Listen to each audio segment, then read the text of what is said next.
तो दोस्तों आज मैं एक नई नेटफ्लिक्स सीरीज को खास तरह से एक्सप्लेन करने वाला हूं जिसको आप काफी एंजॉय करेंगे। इस सीरीज का नाम है बेताल, जो कि 24 मई को नेटफ्लिक्स पर रिलीज की गई है काफी सारी भाषाओं में, जिसके अंदर टोटल 4 एपिसोड्स हैं। इस सीरीज को लिखा और डायरेक्ट किया है पैट्रिक ग्रैम और निखिल महाजन ने। अब दोस्तों इस सीरीज में खास बात यह है कि इस सीरीज को दिव्यांशु भाई AKA हॉन्टिंग ट्यूब चैनल के साथ कोलैबोरेशन में एक्सप्लेन किया जाएगा, जिसके तहत शुरू के 2 एपिसोड्स मैं एक्सप्लेन करूंगा और आखिरी के 2 एपिसोड्स हॉन्टिंग ट्यूब चैनल पर एक्सप्लेन होंगे। तो इस वीडियो को देखने के बाद मेक श्योर कि आप उनके चैनल पर जाकर आखिरी के 2 एपिसोड्स का एक्सप्लेनेशन जरूर देखें, अदरवाइज आप इस सीरीज की एंडिंग को मिस कर देंगे। और उस वीडियो का लिंक आपको आई बटन, डिस्क्रिप्शन और कमेंट सेक्शन में सबसे ऊपर मिलेगा।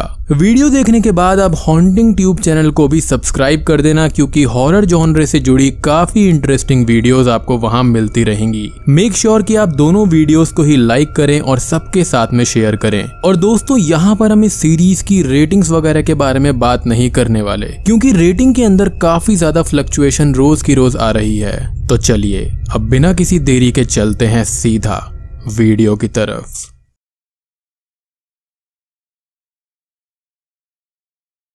तो एपिसोड 1 की शुरुआत होती है निल्जा विलेज के कुछ लोगों को दिखाते हुए, जो कि लॉर्ड बेताल की पूजा शांति बनाए रखने के लिए कर रहे थे। एक बूढ़ी औरत जिसको मौसी के नाम से जाना जाता है, वो उसको बलि दिए गए गोट का खून पिलाते हैं और वही खून बेताल की मूर्ति को भी पिलाया जाता है, जिसके चलते मौसी उस मूर्ति का हाथ पकड़ के उससे जुड़ जाती है और बेताल से बात करती है। लेकिन यहाँ पर बेताल की मूर्ति के साथ एक चीज हम नोटिस कर सकते हैं कि उसने एक टोपी पहनी है जो कि थोड़ा वियर्ड था, और इसके पीछे का राज कुछ वक्त में खुलेगा। अब बेताल मौसी को फ्यूचर का एक विजन दिखाता है कि शहरी लोग एक टनल को तोड़ देंगे जिससे बहुत तबाही फैलेगी, जिसके चलते वो मौसी को अपने काबू में कर लेता है। और हम मौसी के रूप में बेताल को देखते हैं, जो कि गांव वालों पर हमला करने की कोशिश करता है, बट सभी लोग बेताल की मूर्ति को ढक देते हैं, जिससे उनके बीच का कनेक्शन टूट जाता है। और मौसी बस एक ही बात कहती है कि शहरी लोगों को टनल तोड़ने से रोकना होगा, नहीं तो अनर्थ हो जाएगा।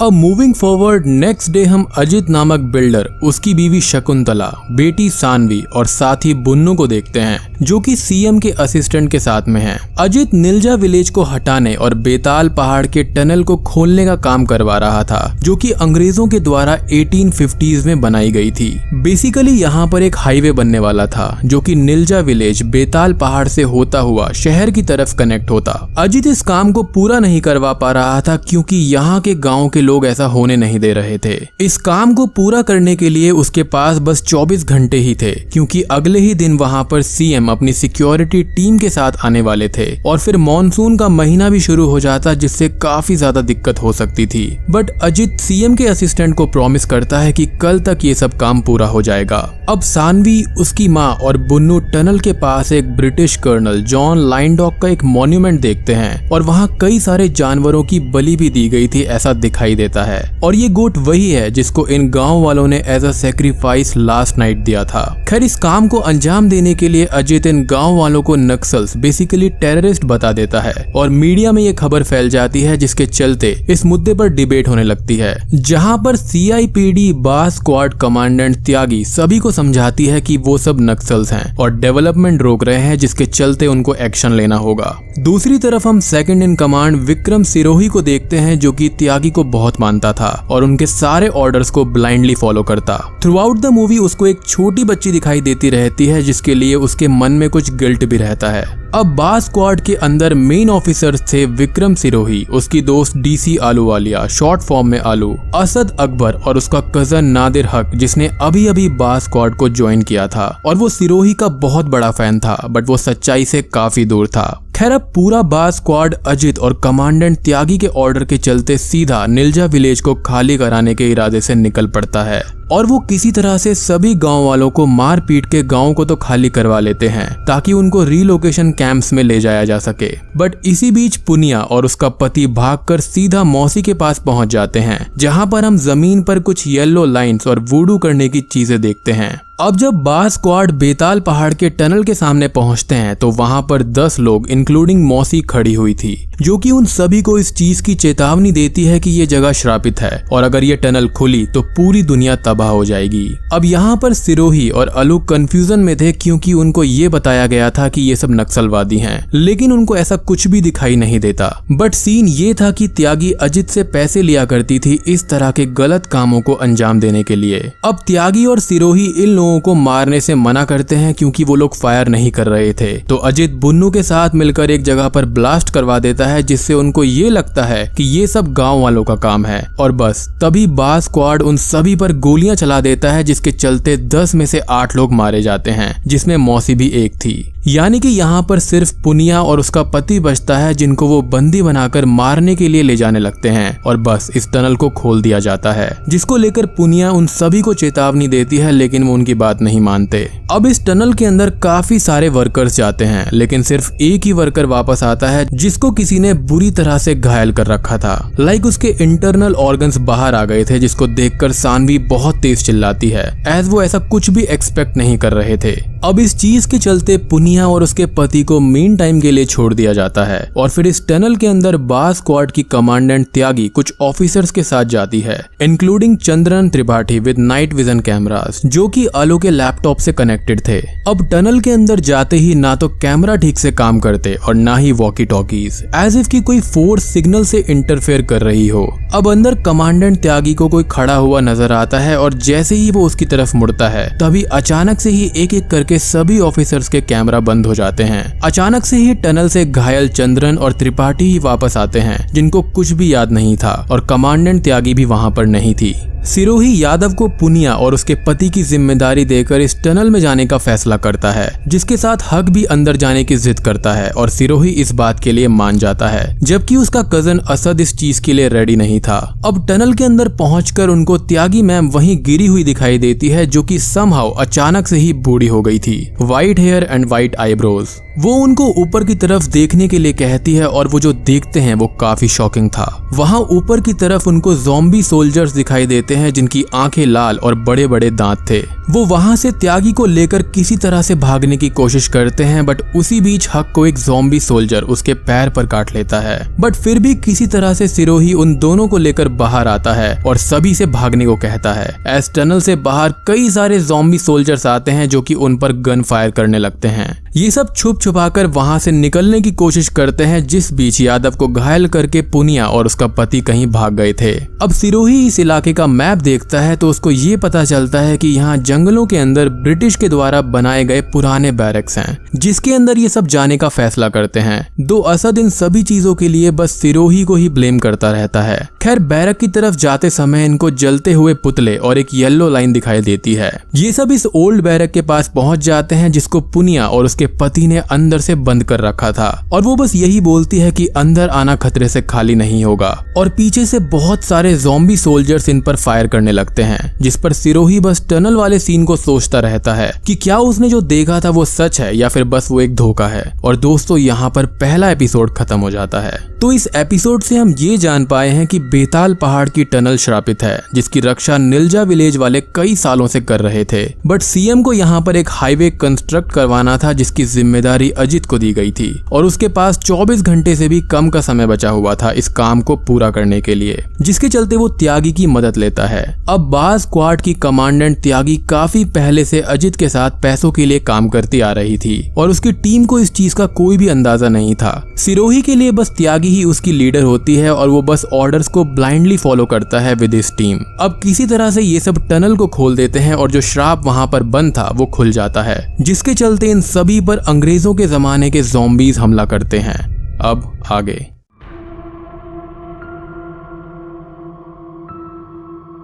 सेकेंड एपिसोड में हम ये देखते हैं कि इन ज़ॉम्बीज के गन से निकली हुई गोली अजित की बीवी को लग जाती है, जिसके चलते अलो गुस्से में बैरक के गेट पर गन फायर करके फोर्सफुली उसको खोल देती है और फिर सभी को अंदर ले जाया जाता है, जिस दौरान पुनिया और उसका पति अजित की बीवी की बॉडी को अपने साथ ले जाकर एक रूम के अंदर लॉक कर लेते हैं। अब यहाँ पर अलू पूरे बैरक को कैमरा के जरिए सर्विलियंस में ले लेती है, ताकि जिस चीज से वो डील कर रहे हैं वो उस पर नजर रख पाए। हक अपनी इंजरी के कारण बेहोश हो गया था और यादव उसको किसी तरह से होश में लाता है। उसकी मरहम पट्टी की जाती है और हक को इस लेग बाइट के बारे में कुछ भी याद नहीं था।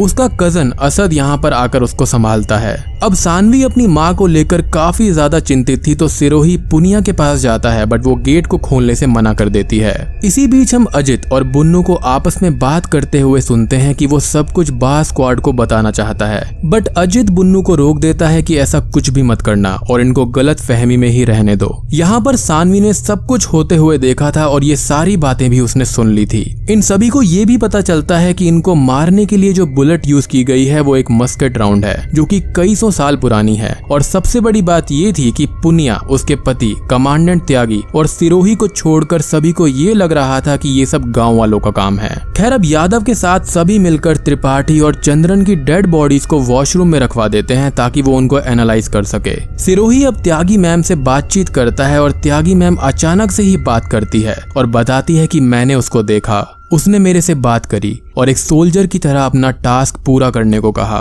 उसकी शक्ति बढ़ती जा रही है और उसने बाहर की दुनिया बहुत समय से नहीं देखी है। अब जितने में वो इस पर्सन का नाम बताती वो फिर से चुप हो जाती है। मीनवाइल बाहर सिरोही वॉकी टॉकी के जरिए दूसरी टीम से कांटेक्ट करने की कोशिश करता है, लेकिन कोई भी फायदा नहीं होता। तभी सिरोही की असद के साथ बहस होने लगती है कि ये सब उसी की वजह से हुआ है, बट तभी कमांडेंट त्यागी अजीब सी आवाज निकालती है और हम वॉकी टॉकी से किसी की आवाज को सुनते हैं जो कि ये कहता है कि सानवी को उसको दे दिया जाए, नहीं तो सब मारे जाएंगे। यहाँ पर सानवी की हालत काफी ज्यादा खराब थी तो हक को उसकी देखभाल के लिए वही रूम के पास में बैठा दिया जाता है और हम ये देखते हैं कि हक का जो घाव है वो बद से बदतर होता जा रहा था, जिसके चलते उसकी तबीयत ठीक नहीं लग रही थी। तभी वॉशरूम के अंदर हम ये देखते हैं कि चंद्रन और त्रिपाठी की डेड बॉडीज खुद पे खुद यादव के पीछे आकर खड़ी हो गई हैं और बस एक गन फायर की आवाज सभी को सुनाई देती है, जिसके चलते सब वॉशरूम में जाते हैं तो वो ये देखते हैं कि यादव ने खुद को गोली मार ली है, लेकिन उसके स्टमक से सारे इंटरनल ऑर्गन्स बाहर आ गए थे। अब यहाँ पर उसने खुद को गोली इसलिए मारी होगी ताकि वो भी इन डेड बॉडीज की तरह ही जिंदा लाश न बन जाए। वॉशरूम से चंद्रन और त्रिपाठी की डेड बॉडीज भी गायब थी, जिसका इल्जाम फिर से पुनिया और उसके पति पर लगता है। तो सिरोही उस रूम के गेट को जबरदस्ती तोड़ने की कोशिश करता है with a fire blowgun, but Puniya दरवाजा खोल देती है और दराती के जरिए उसको एक होस्टाइल बना लेती है ताकि वो कुछ भी ना कर पाए। वो दोनों अब एक नॉर्मल टर्म्स पर आते हैं कि वो दोनों एक दूसरे को कुछ भी नहीं करेंगे और तब जाकर पुनिया उसको राज की बातें बताती है, यानी कि असली पत्ते खोलती है। वहाँ अंदर पुनिया ने सानवी की माँ को कीलों की मदद से रोका हुआ था, क्योंकि उसका ये कहना था कि ये सब कुछ कर्नल लाइन डॉग का करा धरा है और वही तो बेताल है। उसकी फौज यानी कि इन ज़ॉम्बीज की गन से निकली हुई बुलेट शैतानी बुलेट है और वो जिस किसी को भी लगती है वो एक इन्फेक्शन या फिर वायरस के जरिए उसकी फौज में शामिल हो जाता है। And same goes with the bite mark. अगर किसी इंसान को उसकी फौज ने काट लिया तो वो भी उसके जैसा ही बन जाता है। तभी तो त्रिपाठी और चंद्रन की डेड बॉडीज खुद पे खुद गायब हो गई थी और हक के अंदर भी यही इन्फेक्शन फैल रहा था। बेसिकली उनकी सोल भी करप्ट हो जाती है। लेकिन पुनिया का ये कहना था कि वो यहाँ पर बिल्कुल सुरक्षित हैं, क्योंकि उसने बाहर कुछ पुतले जलाए हैं which is kind of वुडू magic, और वो येलो लाइन कुछ और नहीं बल्कि हल्दी, नमक और भभूत का मिश्रण है, जिससे कि वो यहाँ पर महफूज रहेंगे। तो यही कारण था कि सोल्जर्स इस बैरक के अंदर नहीं जा पा रहे थे और कैमरा के अंदर भी उनको कोई हलचल इसलिए नहीं दिखाई दे रही थी। They were hiding in the forest.